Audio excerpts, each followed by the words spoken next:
Hey everyone, welcome back to my channel Scale Up. In this quick tutorial, I will show you how you can update TikTok app in 2025. It's super easy to do.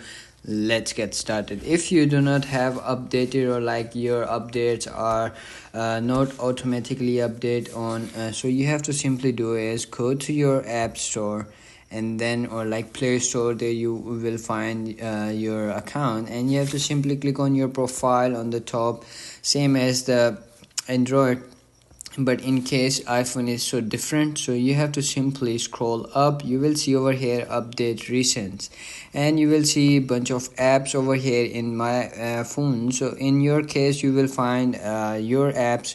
So you have to simply click on TikTok and then you will see this TikTok official page of App Store. As you can see over here, if I want to update this, you will see over here open option.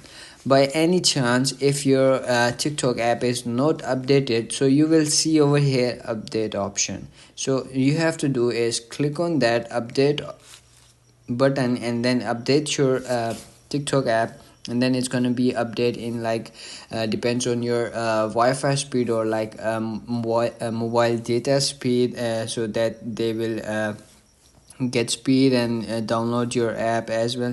So that's it. That's how you can do it. If you found this video helpful, don't forget to like my video, subscribe my channel Scale Up, and also drop me a comment for more tips and tricks videos. Thanks for watching. See you in the next video. Have a nice day. Bye bye.